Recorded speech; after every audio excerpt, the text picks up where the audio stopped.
back, everybody, to Park Lane Podcast, episode number 61. It may be international break, but we are still here. We are still talking about Spurs. And I'm joined, as always, by my co-host for the show. And we'll start with you, Kallum. Kallum, how you doing, buddy?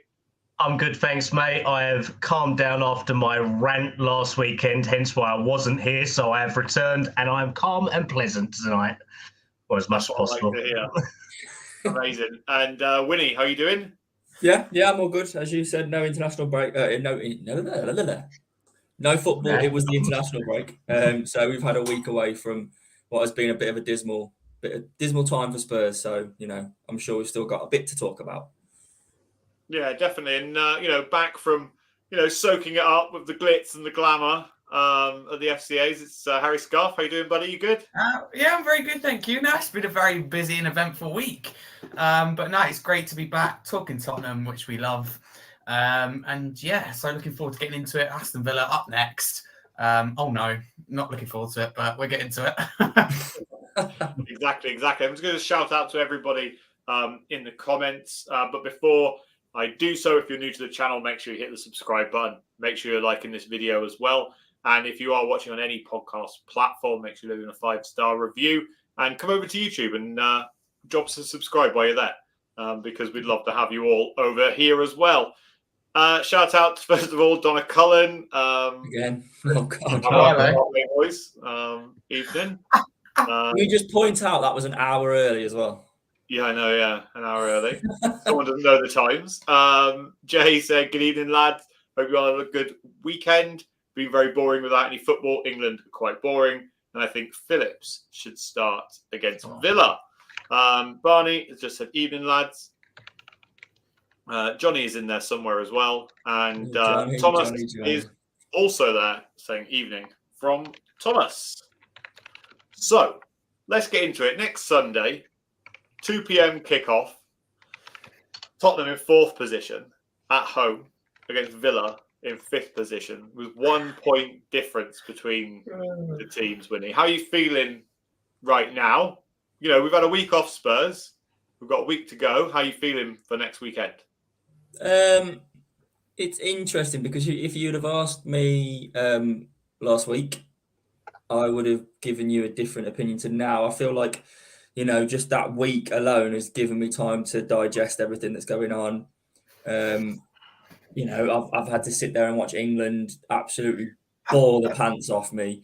And I'm like, do you know what? Like, maybe it isn't that bad because we still look 50 times better than what we've seen England produce and the players that England have got at their disposal.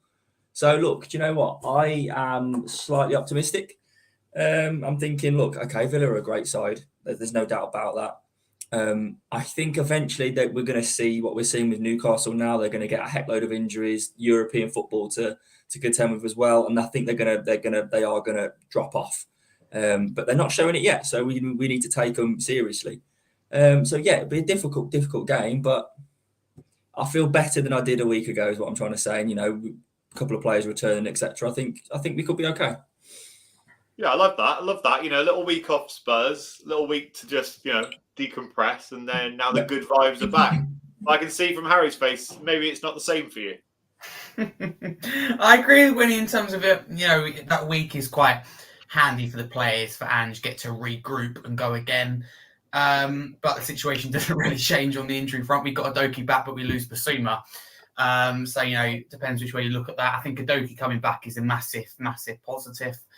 No disrespect to Ben Davis, because I made my thoughts clear. I think we should keep him in and around the squad, especially potential Europe next season, because of versatile experience, can play a number of positions, but he just doesn't suit, for me anyway, that inverted fullback role on the left. So it'd be good to see Ndoki come back because we know what he can offer, both going forward and defensively. I think is definitely an upgrade on Davis. But yeah, no. I don't want to say I'm looking forward to it, but England's been boring, so it's nice to actually watch us playing some entertaining stuff. But I don't know whether we'll come away with any points or not. It's going to be tough. We have to, like when he says, take Aston Villa seriously, because I do think they are big contenders this season. Personally, don't think they're going to fall off massively, but I think they will a little bit because, like when he says, European football, having to juggle that. And although they've invested in Unai Emery and they've got a little bit of squad depth. They haven't got the squad depth that the top teams have, like the Manchester Cities, the Chelseas, and even the Liverpools. They haven't got that squad depth, and Arsenal now as well. So they obviously want to win the Conference League. There's no secret to them. They want to win a trophy under Unai Emery as much as they want to finish in Champions League football. So I'm they take both really seriously, and it's going to get that point where they have an injury crisis or they struggle. My only hope going into the game is their away form isn't fantastic away from home, and that's something that's kind of let Unai Emery down all his career, where he's done really well at home, but his away form hasn't been. But don't sound confident, but like Wynnie says, a lot better than a week ago, that's for sure. Yeah. Do you know what? That's quite positive for you, H. So I really tried though. It was tough work. And Kallum, how are you feeling about the game next weekend against Aston Villa? Like the guys have said, it has been a long week of digressing, trying to think of what's been good and what's been bad. And my week has been good because I've been playing Spurs on Football Manager, and it's been great. I'm top of the league and I'm happy. But no, wow. Yeah, tell me. Wow. I'll just have Richarlison score 6 goals in 3 games. It was outstanding. It's ridiculous. That's more like it. Nowhere near real life at all. Well, Kallum, I think it's more realistic than you being top of the league. No offence. Shit happens, mate. Shit happens. But no, it's one of them where when you look at how well we've played on the roads over the last, what would it have been, 2-3 months, our form was best on the road. We were scoring all of our goals away. Then to lose to Wolves was a kick in the teeth. And then when you look back, the last game at Spurs was a 4-1 trouncing, which was probably unfair on us if it weren't for some morons in defence from our point of view on our side. And when you look ahead to it, yeah, like H said, you get Udogie back, you lose Basuma. We've got a makeshift centre-back partnership, hopefully not, of where we are. And when you think the threat that Villa offer going forward is very good, their defence is crap. They can't defend, and they ship a lot of goals, but they're like the Liverpool of old. They score a lot of goals, but they concede a lot of goals as well. And that's going to be where you've got to nullify people like Watkins. Is it Buendia they've got as well? As their sort of so they've got Buendia as well in there. They've got fast-paced forwards as well with a creative ping. So if we're playing Davis and Dyer in centre-back, Jesus Christ, there's more ball watching coming. Just more ball watching. Just, there we go. He's past me. I'm gone. So I'm kind of on the fence with it. I'm like the guys. I'm looking forward to seeing the football come back, but I'm thinking, shit, is this really what I want? And all that. Love it. Love the honesty. Yeah, I love that. Do you know what? I'm going to back up Wynnie on this one. I'm excited to have Spurs back. I can't wait for it. I think, look, Ange has now had an extra week, right, to get to grips with whatever team he wants to put forward, whether that's to stick with Ben Davis, who, let's not forget, weirdly, won man of the match against, or player of the match, we should say, against Wolves. It's not saying much, though, is it, mate? Come on. 2 seconds later, we conceded twice and lost the game. But I think he's had a bit more time now to, with these makeshift players, these, reserve players, whatever you want to call them. I just think with like Eric Dyer and people like that, I know we'll get onto it in a bit, but Spurs don't want him there. He doesn't want to be there. His contract runs out. Like, it all seems really pointless playing him, but I believe that I would rather see Ben Davis out of that centre-back pairing than Eric Dyer. But only time will tell. But no, I'm excited. I'm excited to have Spurs back, and I'm excited that, we're going to see a different, more hungry Spurs team than we did against Wolves, I believe, personally. But that kind of lines me up quite nicely. And I want to hear from everybody in the comments as well. So in the comments section, get your preferred lineups for the game on Sunday. We're all going to run through ours. I'm going to go to Kallum first for his lineup. So tell me, who do you think should play against Villa? I'm going to say, obviously, Vicario in goal, Porro right back, Left back's going to be interesting because even though Doji's coming back from suspension, apparently he didn't go on international break for injury. So you take a risk on him, like what we did with Chelsea game, and then he's out for a straight red again for the City game straight afterwards. So I'd probably go, I'll go Doji left back, Porro right back, Davis left back, Phillips centre back as well, with a midfield two of probably Sarr and Højbjerg, because I don't think Bentancur's ready yet. And then I would hope, if he's got any common sense, potentially to go Kulusevski in the 10 role with Johnson, Richarlison and Son playing up top, I would say. Richarlison's injured. Oh, okay then. Who have I got? Maybe Belize or Donnelly. Donnelly, I would give a go to. He's had a good international break with the under-21s. You know I'll bang that drum all the way home. And Valise looks like he could be out in January anyway, if them Italian sources to be listened to. Apparently he could go to Bologna on loan. Only club that can buy players and loan them out within 6 months. And Wynnie, are you backing what Kallum's saying, or have you got a different lineup in your head? I've got a different lineup, mate. So I think regardless of whether, if he's fit, if he's able to play, Udogie comes straight back in. We can't afford to not have him in there. And obviously we're going to be lacking in Basuma, and having those inverted fullbacks of Porro. Yeah, okay, there you go. There's my leaked right back, Porro and Udogie. Having those drifting into the middle can kind of plug that gap that Basuma was going to leave behind. I go obviously Vicario. We have Udogie left back and Porro right back. What I would go is I'd go Ben Davis and I would go Phillips, but it's not going to be. It's going to be Ben Davis and it's going to be Eric Dyer, 100%. I would have Bentancur and I would have Sarr as my midfield two. I would have Lo Celso as the Maddison replacement.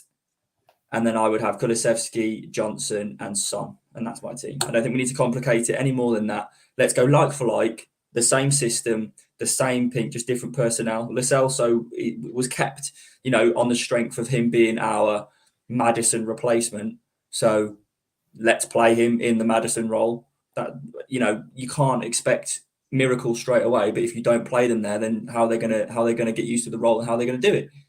It's just a load of shit. So yeah, I think that's what I'll go with. Yeah, no, fair enough. Sorry. It's not you, Wynnie, it's the comments, don't worry. From Matt on the comments, I'll leave you to read it. But right, I'm going to go. I'll go next. And I'll come to Harry. Oh, go on, sorry. So I'll go Vicario, Porro right back, centre back partnership of Phillips and Dyer. Because I don't like Ben Davis as a centre back at all. Even they got man of the match, you made a big point of that. Yeah, no, I still thought he was useless. But I think that you played FIFA the other night. Yeah, I think Eric Dyer is probably the more composed, the stronger of the two. I think that he's probably got the more experience in that role. Remember, Ben Davis is a long existing role as a left back. Obviously, he's played left centre back for Wales, but it doesn't really say a lot, does it? Let's be honest.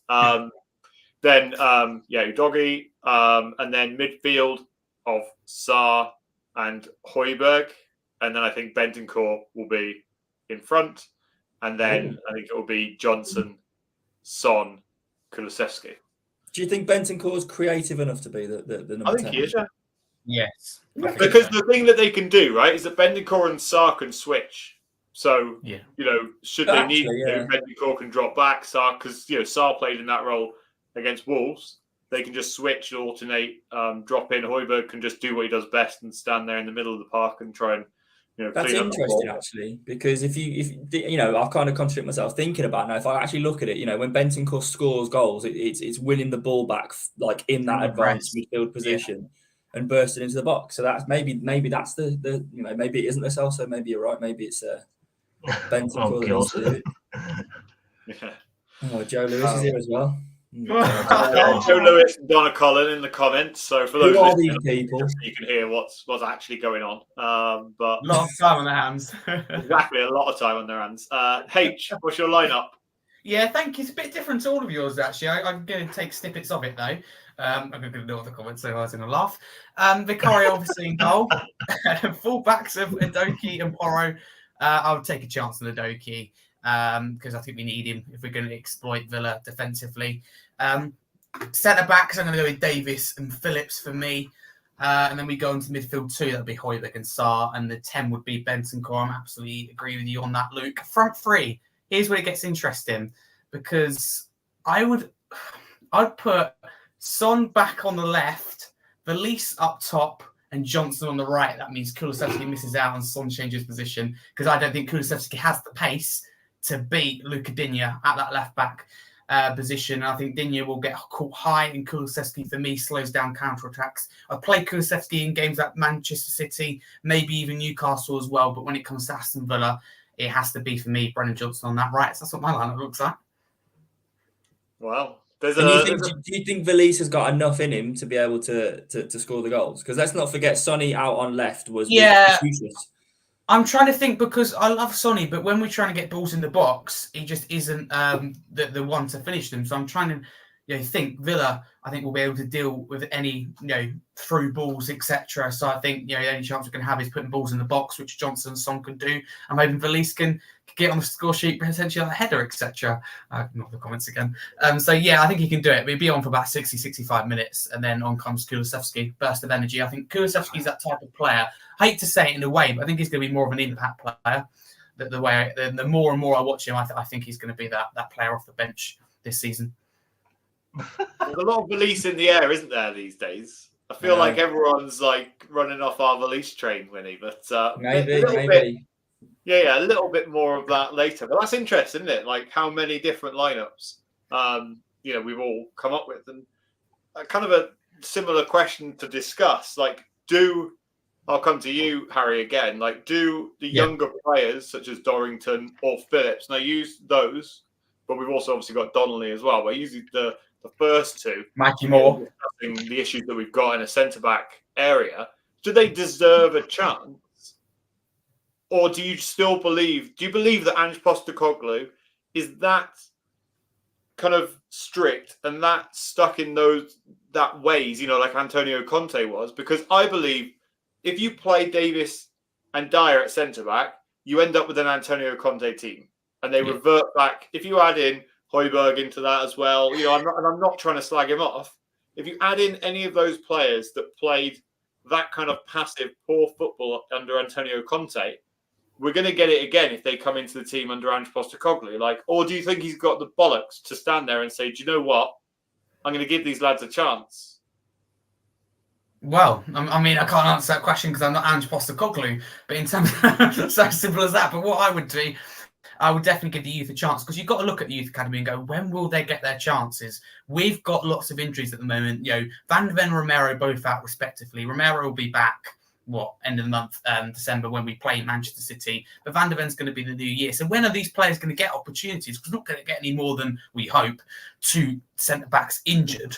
So you've got to at least be in that squad. So if you're the Spurs Youth Academy now, you look at all the youth academies out there and you go, not being funny, but why am I staying at Tottenham? I'm never going to get this chance. You look at someone like Donnelly, Mikey Moore as well. I think we've seen them scoring weekly and getting assists weekly, hitting headlines weekly. So when will they get their opportunity? Because right now, I strongly believe the gap between the youth academy and first team is an all-time high, a big gap, all-time big gap, and that obviously needs to be reduced. So absolutely, the likes of Donnelly, the likes of Mikey Moore, Dorrington should at very least be named in the matchday squad, the bench against Aston Villa, because we've got the injuries right now. At the same time, I respect we've got to treat these things seriously, but we're outside of Europe. Here's the time to trial things. And if we all know that Dyer's going to go soon in the next couple of windows, so we've got to find Spurs could potentially have someone like Dorrington or Phillips, a top centre back on their hands, and they just don't know that yet, and that could save them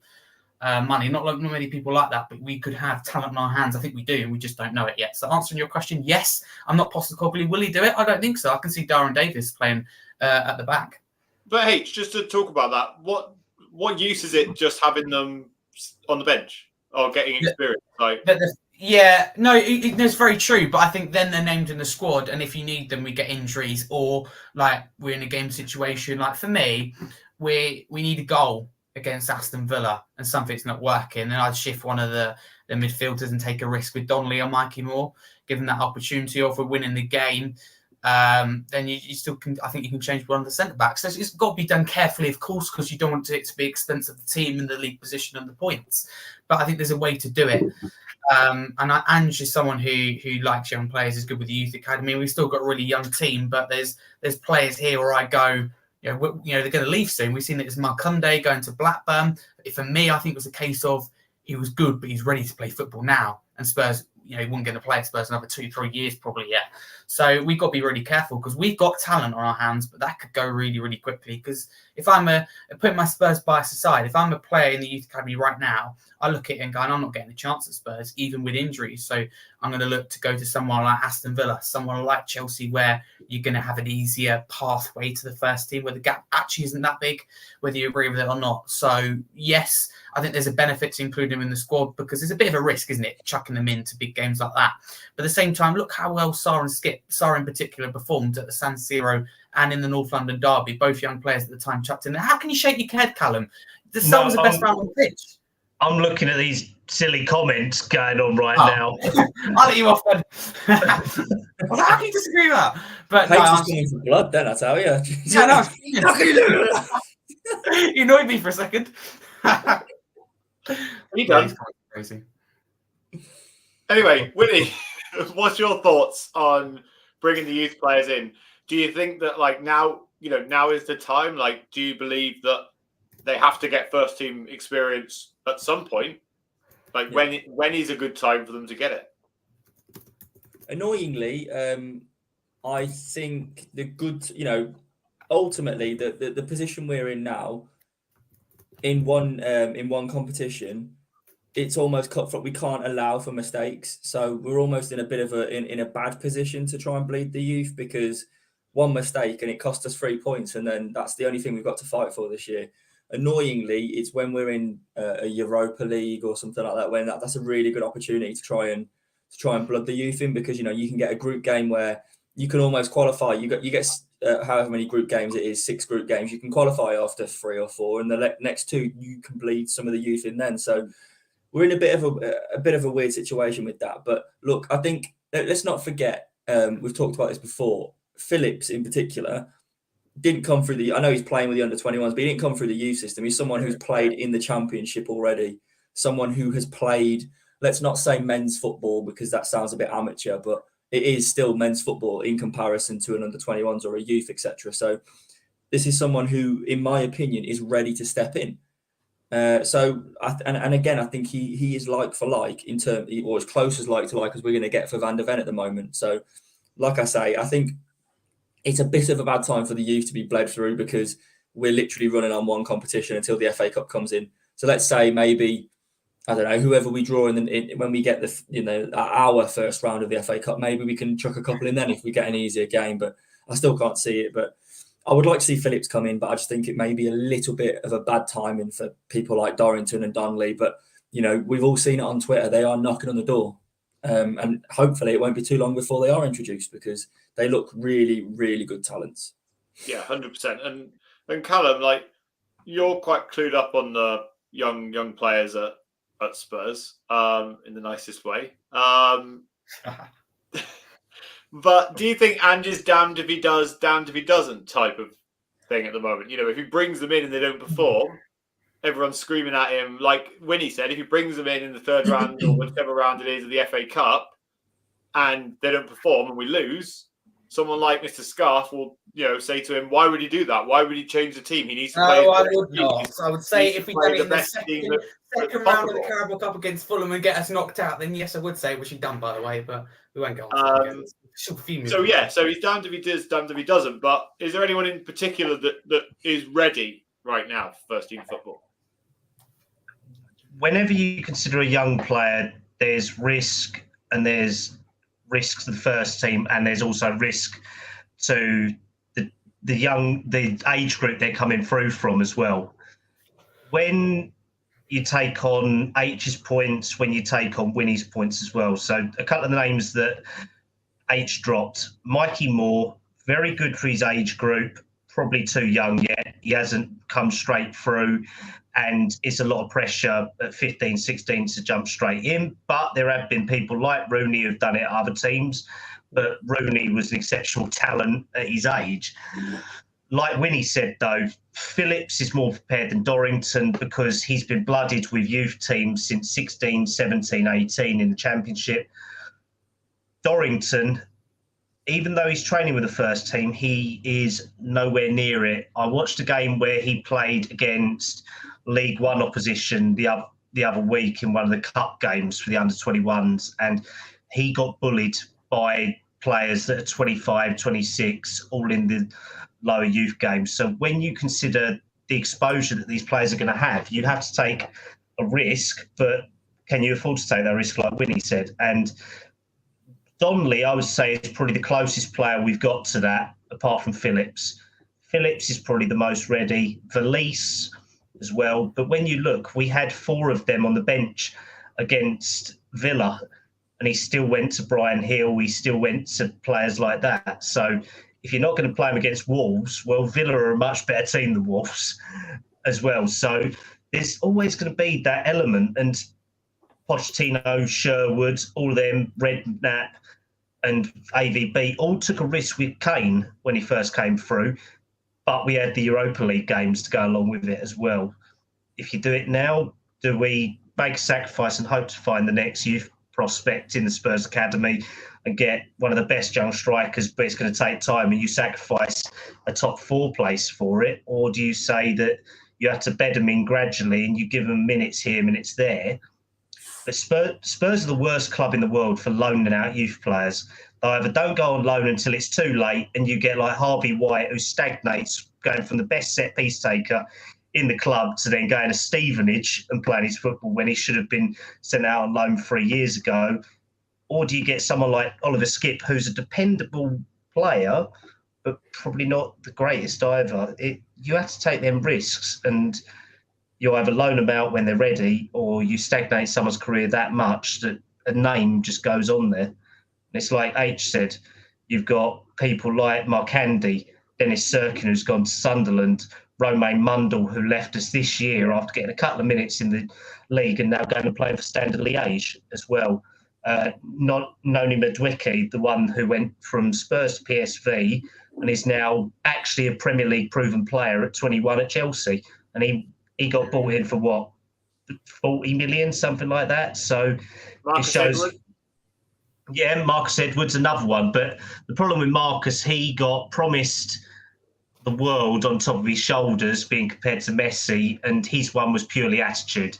He didn't know how to process how he was acting, and he had a couple of crappy loans, Norwich and Excelsior, where it was all put down to his attitude. So it's always difficult with any young player. You've got to balance risk with themselves as well, because one bad game, that can ruin their career. Simple as that. So there's always a bigger picture to it, mate. And I think the risk of 1 or 2 players, maybe, but if you flood the first team with 20 youth players, you leave yourself exposed at every level and all that. So you got to measure everything. And I think Ange is clever enough to know that if the players are ready to come in and they're training with the first, then he'll put them on the bench and give them a chance. But until that point, who knows? Like Harry said, we're not the manager. We're not Ange. We have to trust in him to make the right calls. And if he don't, hey-ho, it's still his first 6 months of the club. We can't just berate him after 2-3 games. Well, that's all bollocks. Yeah. No, fair enough. And I appreciate your insight into some of the younger players. It's good to know. Wynnie, actually, do you know what? We're going to go round the houses. Just a quick one-word answer from everybody on who is Villa's biggest threat against Spurs on Sunday. So, Wynnie, I'll come to you first. Watkins, simple. Harry? I can't give you a one-word answer because it depends if you're looking for the poacher, the creator, or the finisher. But who is the biggest threat for Aston Villa? It is quite a simple question. I think Diaby will cause us lots of problems, but Watkins is probably the biggest threat in terms of he's going to be the ones who's scoring the goals. Hopefully you're satisfied with that, Mr. Luke. Yeah, I am. Yeah, Kallum? Watkins. Yeah, and I'm going to go Diaby. I think that with an inverted fullback system, that's where you're going to have your biggest issue. It was either of those. It was either Diaby or Watkins. Yeah, I can redecide. Barney's agreed with most of you and said Watkins. And we'll go back round. So Kallum, where's the biggest weakness for Aston Villa that we can exploit? Kallum. He's thinking, leaving. Takes forever. It's got to be Luca Digne. It's got to be Digne at left back. It's not a bad shout, actually, to be fair. He's never really, in my opinion, hit those levels that people have expected from him. So it's a good shout, that. And you can't be quiet for too long, so then we might be like the radio and go off air. But Wynnie, where's the biggest weakness for you for this Villa side? Are you looking at the I don't really. Do you know what? I don't know if I can specifically say they've got a weakness. I think that they're quite good. I mean, if I look at the back, looking at their last fixture they played, they had obviously Konsa and Pau Torres. That's not a bad centre back partnership for the Premier League. Matty Cash and Digne as fullbacks. Again, I think they're okay going forward. Defensively, I don't know what they're like. So I mean, if I was to pick, I can't really pick one person, but I'd probably say their fullbacks being their weakness, because again, I think they're quite strong in the middle. If you look at people like Douglas Luiz, he's having a great season, and up front they're obviously strong as well. People John McGinn, Watkins, Diaby. So I'd probably say they're fullbacks. But out of the two, I don't know which one I'd say is probably their weakest, but I think that's probably where we would get our most joy if we're going to get it anyway. Yeah, definitely. It's interesting with Matty Cash, isn't it? Because some games, like I've got him on my FPL team, some games he's unreal, and sometimes he's just dog shit. So it depends on which one. Which one you're going to get. H, who are you going for as a weak link in this Villa side? Yeah, no, I agree with all the points you made. And Johnny is absolutely spot on in terms of Villa's away form is what has let them down so far this season. I've actually spent some time watching and analysing Villa. There you go, got there in the end. And seeing how dangerous they're going to be under Unai Emery, and what could potentially let them down is their away form. So that's obviously a positive for us. Yes, they're very good going forward. The Diaby have been a fantastic addition. Watkins at the moment gets lots of chances. Sometimes misses them, but it's still a really dangerous goal scorer. Like Kallum pointed out earlier, when Deer's dangerous, they're strong in midfield. Douglas Luiz, John McGinn, they've got that strength in midfield, and that's not even going on to the likes of Jacob Ramsey. Defensively, they invested, they've got Konsa and, for example, Pau Torres at the back. Hasn't quite glued together, to be honest with you, yet, if I'm honest. So their problems are defensively. Their line isn't always jointed. They've tried to play the high line and hasn't often worked. We saw against Forest, Wynnie got in every time because that Villa back four was disjointed often by the way they play with the high full back. So if we're going to expose them, it'll be down both Digne and Matty Cash's side. That's why I said Johnson on the right, more pace, caused Luca Digne problems to the point where he could be subbed off. And on the right, Matty Cash, you're absolutely spot on without repeating what you said. 1 week he's great, 1 week he's not, especially good going forward. But for me, not defensively. You put Son on that left, he's going to have an awful time, put balls in the box, and Villa scores them. So if Ange gets it right, we have potential, but their weakness is 100% down both flanks. Going forward, both of them will be dangerous. Don't get me wrong; they caused so many problems, I think, all afternoon. But in terms of defensively, they will be in for a tough time. Yeah, 100%. Because I'm looking at their defensive line. It's not. I don't think it's exactly the way they want it to be. Right, Tyrone Mings is out. Yeah, that cost them. Martinez is struggling, not being funny. That's right. So that's why I'm going to go for Konsa, but I could also back with Kallum and say Digne. He came to Everton, didn't he? And then got signed by Villa, and I don't think he's ever kind of been at that level that... It was a lot expected of him. I think when he not only signed for Everton, but signed to Villa, he was going to be so good, and I think he's still okay, but I don't think he's quite what people rate him as.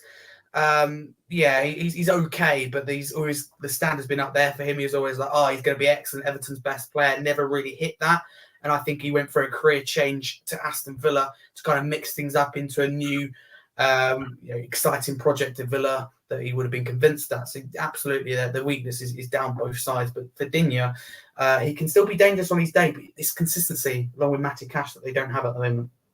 Yeah, definitely. And let's now talk a little bit towards the summer and talk about potential incomings or outgoings at Spurs. Kallum, do you think Spurs are going to do business in January? And if so, what position do you think we definitely need strengthening? And are there any players that you would go for? Are we going on personal opinion or fact? You can do a bit of both if you want to make it sound like your personal opinion, but it's fact. I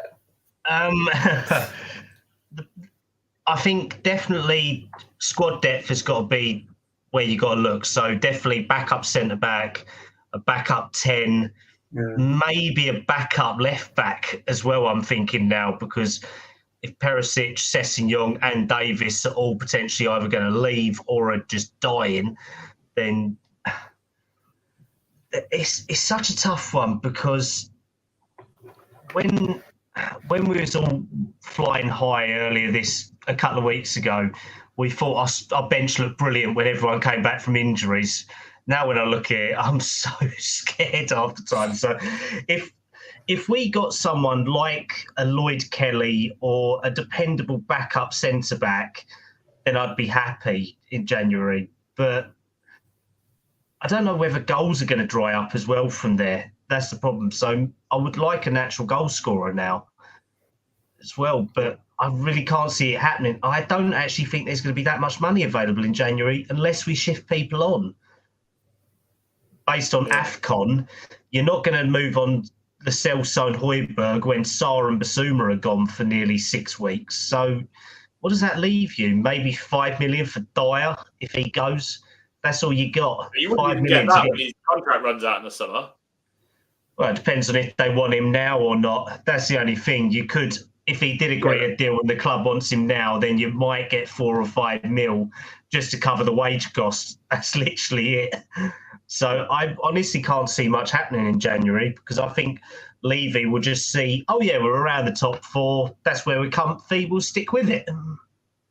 Oh, God, you're sound like part of the fucking Levy out movement all over again. Jesus, lads. Jesus, let's have a bit of faith in the bold fucker.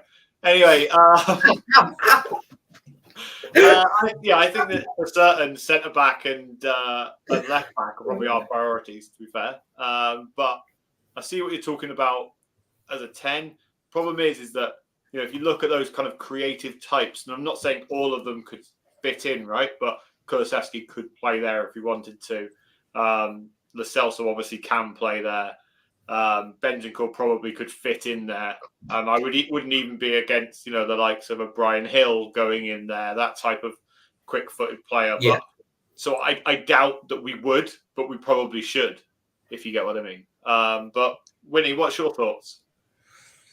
I think a centre-back is imperative. That's a fact now. We need another centre-back. And I know, the problem is, and this is what really, really pisses me off with Spurs fans, is everyone was crying for Sanchez to get out the door at one point because he isn't good enough for Tottenham Hotspur. And that's a fact. He isn't good enough for us. But however, whatever he lacked in ability, he made up for in everything else, because whenever he put that shirt on, he was 100% Spurs. He gave everything he had. He just unfortunately wasn't good enough. And then now we've got this massive centre-back shortage. The same people are going, Levy, let Sanchez go mid-season. Like, you can't have it both ways. You either want him or you don't want him. You take the risk on letting him go in the sense that if we have an injury crisis, we are going to struggle defensively, or you keep hold of him. And then when we have that injury crisis, you see Sanchez and Dyer lining up together every week for, until January, or, I suppose Romero's back in 2 games. You just can't have it both ways. So a centre-back is needed. and this is controversial, possibly, because I don't think he was liked very much. I was a huge fan of Rodon. I really was.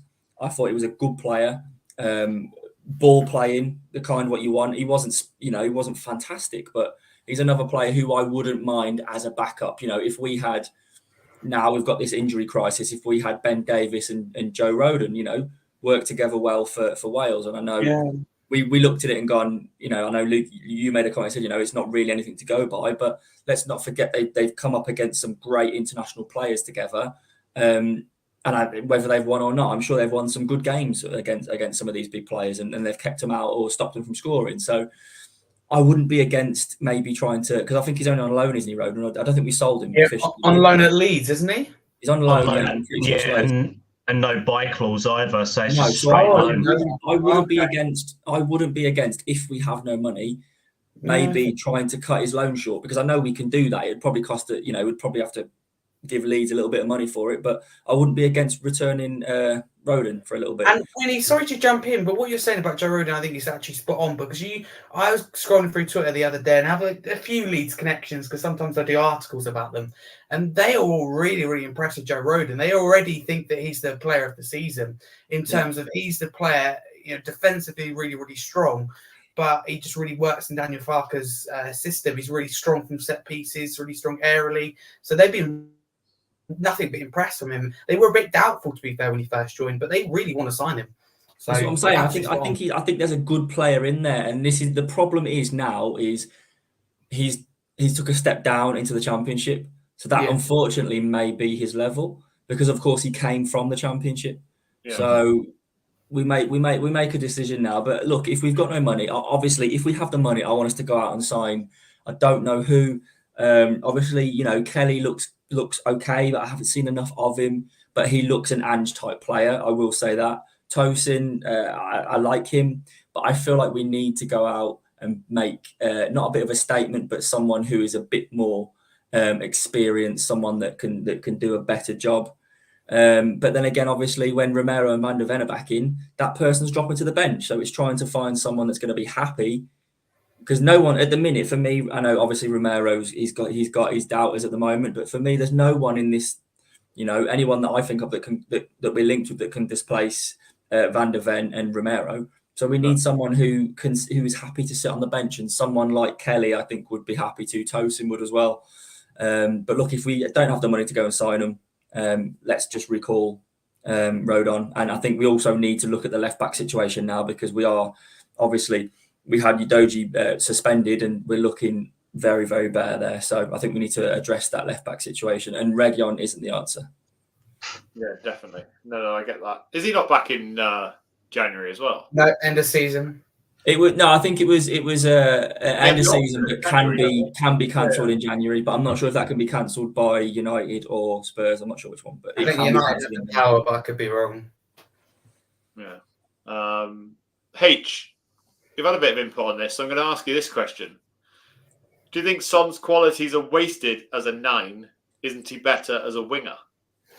Listen, this is a question from an Arsenal fan. They've got a number 9 struggling themselves in Gabriel Jesus, so they're desperate to hang on to every little thing about their rival club in Tottenham Hotspur live rent-free in their head. But answering his question, I'm not going to sit here and go the Son's qualities are limited because he scores a hat-trick against Burnley.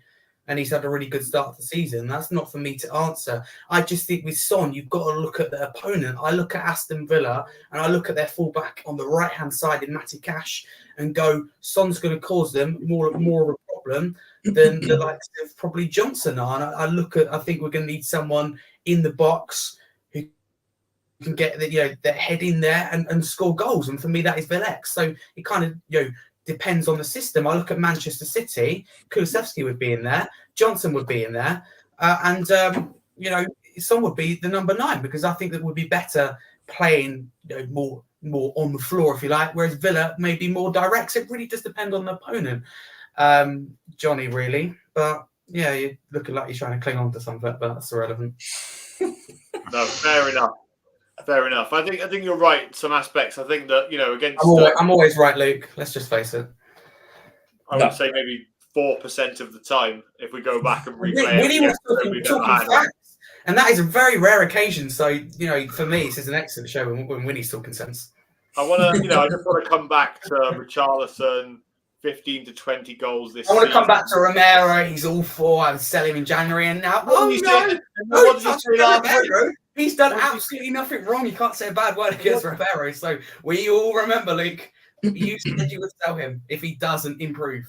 What? You sat here and said you would sell him. Right. So confidence. If you're going to re-quote things that have happened on this channel, you've got to remember the. At least re-quote them accurately. That is accurately. Don't worry. I know what you're going to say. You've got to remember the things that have been said, Harry, and not just. You didn't quote me accurately. So I think you should put him on a 10-minute timeout. 10-minute timeout, like we're doing in the comments. For a minute. Exactly. You can't just misquote people. You know, on anything you misquoted me. 25 goals. Who said that? No, because that's not. And you even just missed what I've just said. Then I just literally said out of my mouth 15 to 20 goals. Which is what I learned from day one not to listen to you. I have to just assume what you say. You can chat a lot of bollocks all you like, but takes one to know one, Luke. We'll replay that. Let's move on, Wynnie, and let's talk about this week's show. We've got a new show happening Wednesday. Yes. What's it all about? So it's it's something we're trialing. So you know, hopefully we hit the ground running with it, and it's, you know, a huge success. But obviously the proof's in the pudding. So it's a new FIFA series that yourself and me are going to be doing, based around Valise. Obviously he's been mentioned on this show already, so it's a good little segue. Thank you, Harry, for that. So it's based around Valise. We're just going to be doing a little co-op seasons, just racing from Division 5, trying to see how high we can get. Little things involved, obviously. If Valise scores, obviously Valise starts. If he scores, he stays in for a game. If he doesn't score, we have like a random generator next to us with, you know, all the people on the bench currently and a few of the reserves. Whoever's name comes through the random generator takes Valise's place, and then obviously we start again for the next game. But look, it's just a little bit of fun. I get it's obviously it may not appeal to all of our subscribers, but it may appeal to quite a few of you. So please check it out, and it's important because we're just going to make it as basic as possible. And then obviously if anyone has any improvements or amendments or adjustments that you think we can make to make it better, please let us know. But you know, in a nutshell, it's going to be me and you just talking shit and playing shit at FIFA. So hopefully everyone likes watching that. And I know Kallum has seen and has seen how good we are. So hopefully he can vouch for how good this series is good. Oh, okay. You know what? It's going to be Kallum. Because you know, we're going to be playing co-op online season, so we're just going to come up against any random opponents that obviously the game puts us against. We're going to start in Division 5. Our aim is to win as many of the titles along the way, get to Division 1, and then even to do better than that, you know, if we can. But spoiler alert, we're not going to reach Division 1. Just to let you know. Spoiler alert, Fraser Forster up front is actually a shout. So if he comes up... We have found that out. Well, yeah, he's a big bastard who can score with his head, as you proved the other night. Exactly. But ultimately, look, it's just another avenue that we can try and create a bit of content for everyone, because we have regular people that like watching this podcast. So hopefully it's just something else that we can do. And look, if you don't like it, let us know. If you do like it, let us know. And ultimately, it's just me and you doing something that we enjoy. So we're also getting, you know, some, not saying we don't enjoy the podcast, because we obviously do, but we enjoy sitting down playing FIFA and having a little bit of downtime even more. So it's something that we can do that we enjoy, and hopefully everyone else will too. Exactly, and that's 8:30 p.m. start time. There won't be a pre-tweet for it because the link won't go out until we are actually live, as the way it's set up. So as soon as we're live, we'll ping the link out on Twitter. So keep your eyes peeled on Twitter and get the notifications on YouTube as well. But let's move on to the FPL standings. As you know, interestingly enough, we have a new leader at the top of our FPL league. If you don't already, or you aren't already in our FPL league, just type it into our Twitter search feed and you should be able to find the code on there. Luke Story, newcomer to the league, is now top of the league with 728 points. Big Dave, who should be back next week, He's on 724 in second. Brady Paul in third, 722. And then as for the hosts, we go all the way down to 8th. Wynnie on 702. And then we have we have me, 10th on 679. H in 12th on 622. But interestingly enough, Kallum is rising from the dead. He's in 13th place on 606. Only 18 points behind Harry. Can he overtake him in the next game week? What's wrong? What's wrong, H? You look like you're going to cry, mate. Yeah, I am. Exactly. So watch out for this week because you may see Kallum making some interesting subs to try and get himself back in the race. Just a hint, I've already made 4 changes. So I don't know how many points that is taken away. It's 4, 8, 12, 16, 1 free transfer. So that's pretty much 12 points taken away anyway. So advantage Kallum. There you go. So he's 18 points behind you and you've got minus 12. Yeah. Which leaves us with 6 points? Mm-hmm. Yeah, in my favour, but I think it'll be advantage Kallum very quickly. Jay, it's on our channel, on the Park Lane Podcast YouTube channel. Yeah. So this one, if you've got a notification on, as soon as we go live, you should get a message. But it's 8:30 on Wednesday night. Let's hope you can see and hear them this time. Let's hope. That'd be very handy. That's what trials are for, H. That's what trials are for. Exactly. All the bugs have been ironed out. Everything is good to go. Right, score predictions time for Sunday against Villa. I will start with Dave. So Dave, Hi, Dave. Has gone for a 1-1 draw. So he did... Huh? No, nothing. Keep going. So yeah, Dave's gone for a 1-1 draw. Kallum, what are you going for? I'm going to go 2-2. 2-2 draw. Oh, I stole mine. Ooh. Oh, sorry, H. I'm going to steal them points on FPL this week. Give me 1 sec. I'll get all these down. Go to Wynnie next. Why? I'm going to go to you next, Harry, because it's my show and I can do what I like. So, what for, Harry? Very funny. I have to wait then. I was going to say, I'm not going to say it because that the trap after the lead into. I was going to say what Kallum said. I've been changing it. I've been thinking about it for about a week and it keeps changing. Do I be positive? Do I not? No, I'm going to go with 2-2. Okay. 2-2. Wynnie? Trying not to, because if I'm completely honest, 2-2 was my prediction.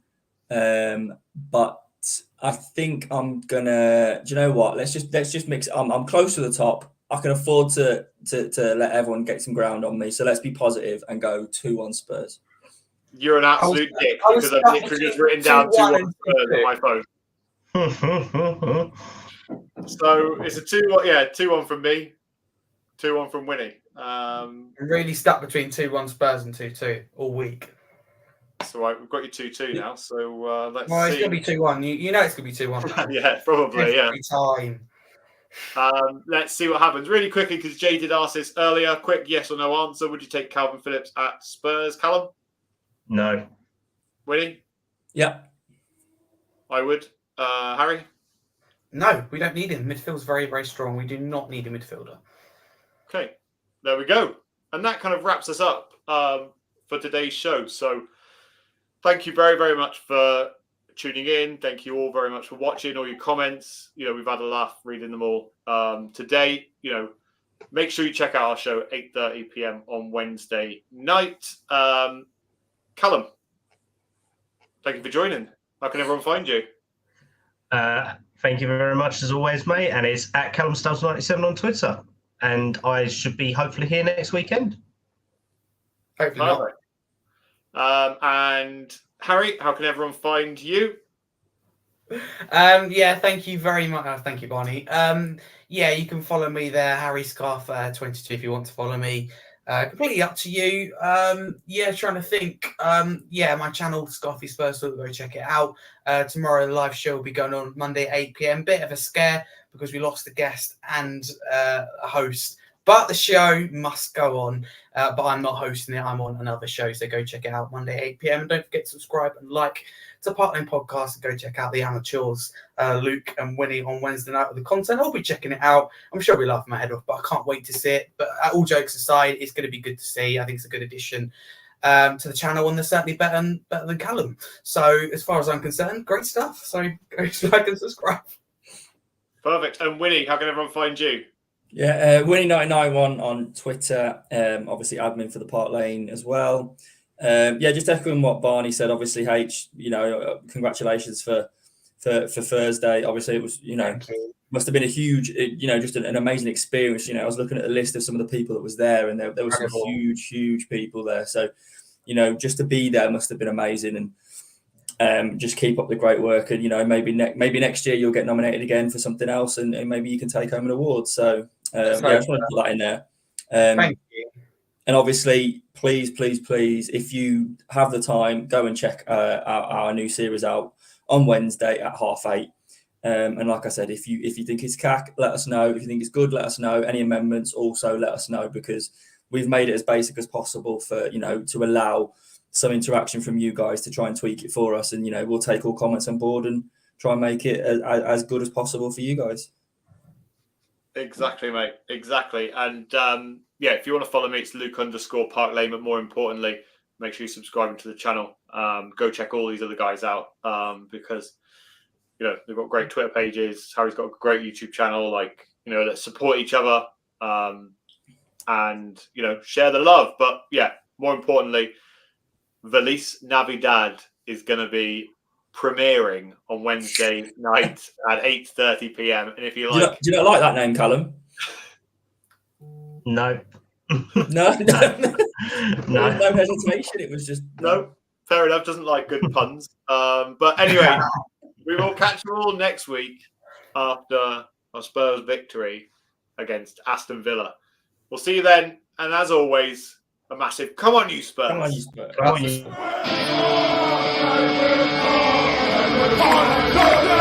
you.